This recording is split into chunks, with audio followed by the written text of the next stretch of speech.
बजलवा कायम रही भैया अपन अखिलेश के।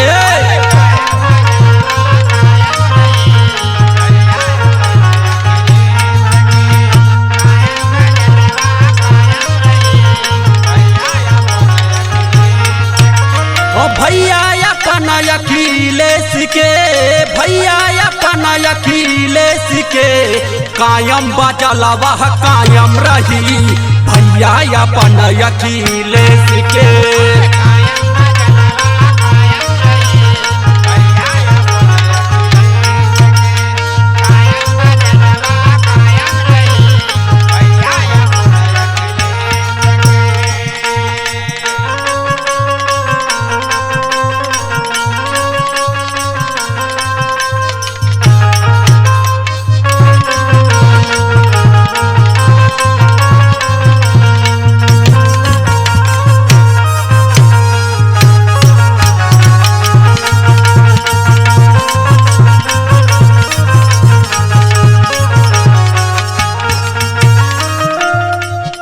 अरे हम सबके सुना चाहेता हवे,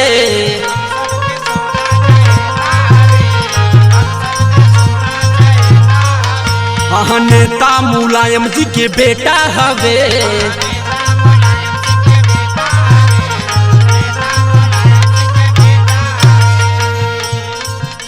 ना कौनो दिक्कत ना कमी रही समर्थन करा अखिलेश के। कायम बजलवा कायम रही भैया अपन अखिलेश के।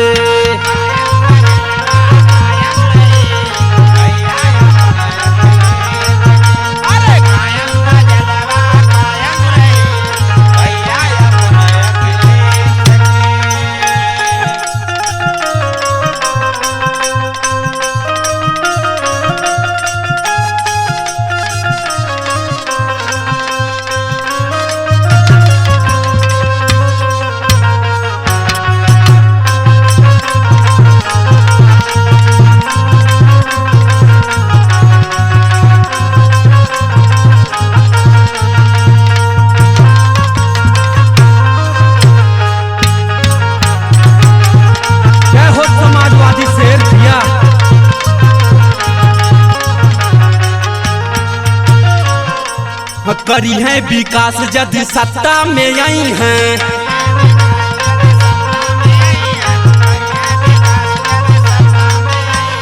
सब ही के सुख दुख में साथ निभाई हैं।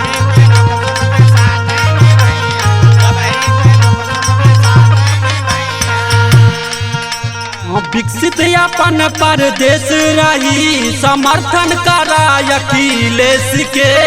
कायम बजलवा कायम रही भैया अपन अखिलेश के।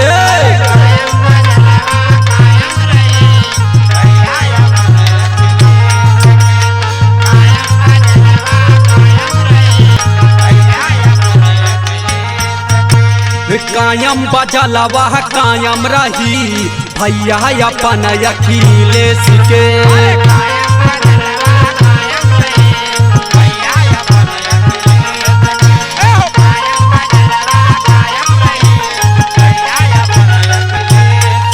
जय हो समाजवादी शेरों।